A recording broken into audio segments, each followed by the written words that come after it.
Okay, we're gonna make some roll-ups here. I made these before, but it's a little bit more on how these make, how I make these, how many calories and that kind of stuff.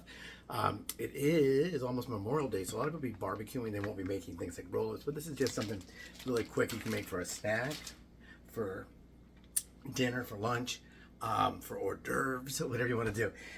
It's very important when you do get things like this, like the roast beef. You want to try to find roast beef. This has a little caramel coloring. If they don't have it, it's going to be red. A little kind of rare. I'm trying a new microphone. We'll see if it works. I may have to shoot this today and reshoot it another day because it doesn't work. But I have to eat something to take some medicine. I'm not really hungry. So what can I do? I'll make some roll-ups. But if you get this is roast beef, but if you get ham, be careful for things like honey ham, sugar, so like the glazed hams with the honey glaze or sugar glaze. You want to be careful with those because those are going to have calories. So if you're really concerned about calories, and also carbs, if you're concerned about calories, this right here will be 0 carbs. Okay, there's no carbs in the cheese, and there's no carbs in the roast beef. Now we're gonna make, I was gonna make 2 right now. If I use just 1 slice of this cheese, it will be, I think it's 70 calories. Let's see. Yeah, 70 calories per slice. So 70 calories. I'm gonna set it down here on the plate.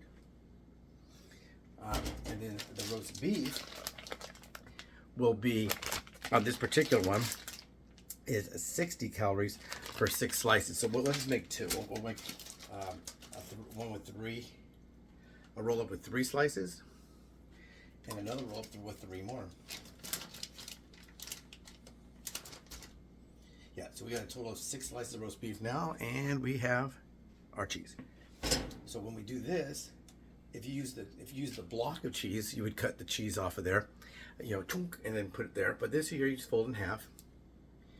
Now, if it's American cheese, that will not bend or break or thing. This will, because it's a little bit better cheese. Obviously, American cheese is not even cheese. This is what it looks like when it's done. And then I'll do the other half here, rolled up. Now you can also do this another way. You can actually roll cheese if you do have the block cheese, and you may want to roll the cheese in the roast beef. It's up to you. So this little snack right here would be 130 calories. So would it be enough for a meal? Probably not. If I was to eat this as a meal, I'd probably put some like just regular salad mix here and add some good dressing to it. These can also be cut as well. So I'll take one, I'll cut so I can kind of show what I mean. These kind of tearing. It's not the best knife. I just had the idea to cut it.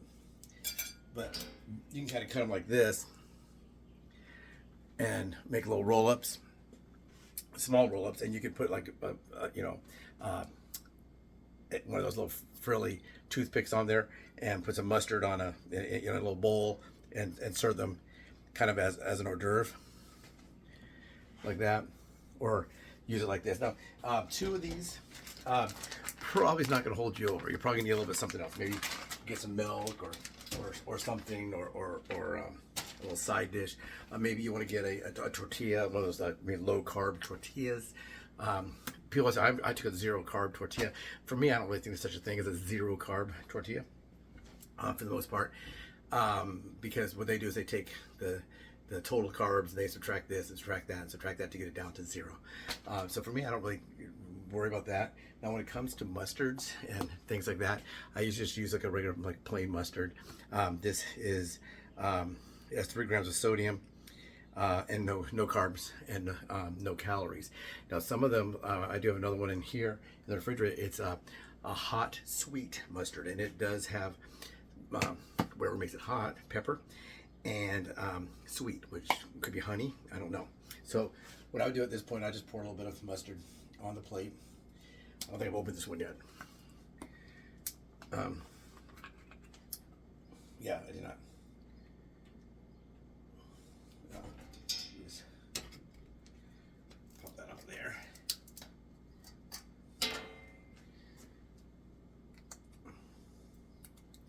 That should be enough.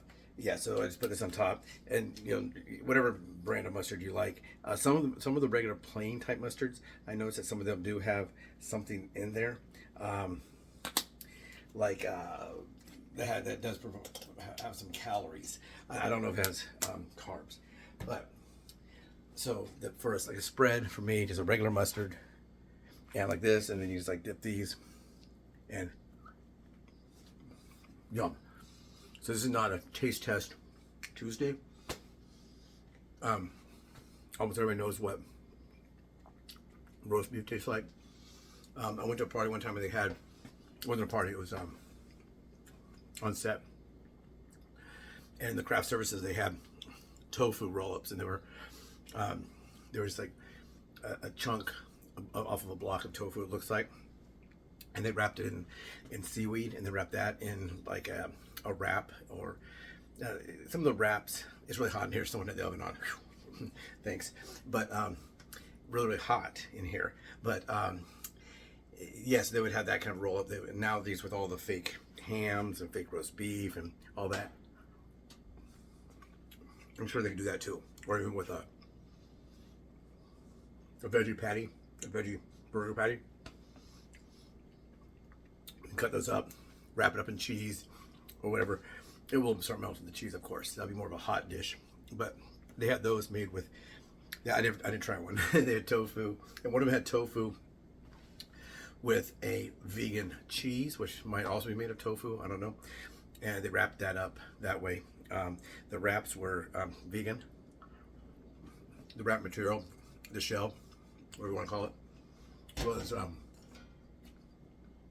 vegan as well. I did try one of the tortilla things that they had. They were pretty good. I didn't really try the tofu. I could probably have some of the crumble meat, or the the tofu crumble, or the vegetarian crumble in something like sloppy joes or tacos, maybe in a spaghetti sauce. But just to eat it as a burger or something like that, I'm probably not going to like that. Probably not and like that at all. But this is just a real quick, you saw how long it took me to do it while stopping to talk and open mustard and all that. If you're hungry, that might be a good option.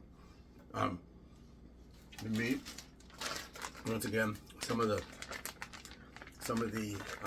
sandwich meats, be careful with those because they could have sugar, or a lot of colorings and preservatives and that kind of stuff. What's that company, Bund, B-U-N-D-T or whatever, not like Bundt cake, that those little teeny packages. Some of those are, I think, have some stuff in there you probably, I probably wouldn't want. You may think it's great, I don't know. So that's just a little something I can do. Because another thing, a lot of people have asked me lately about low blood sugar. Don't forget, subscribe, like, and share so people can see how to eat this little snack. But a lot of people ask me about low blood sugar. A lot of times low blood sugar doesn't come from what you eat, it comes from the fact you did not eat. So if you don't eat, your body needs carbs, your body needs something in it to avoid low blood sugar, crashing blood sugar. And then when that happens, you have to immediately go and consume sugars, some form of carb, to quickly bring it back up. And in your house, you may not have anything really that's high carb because you may avoid it. Maybe you don't have a lot of sugar. Maybe you can't go take 2 spoonfuls of sugar or a big, tablespoon of peanut butter home and, drink, a Coke, for example. But one of the best ways not to get low blood sugar is to eat. Make sure you eat. You got to keep eating throughout the day. Because also, if you don't eat throughout the day, let's say, oh man, I'm doing great, my blood sugars are low, my blood sugars are low, my blood sugars are doing great, and then boom, you get lows, and then you have to eat a bunch of sugar to bring them back up. Guess what? Now your blood sugars will be really high and probably be spiked. It could be high the next day. So don't forget to eat. Take care, everyone. Have a great day.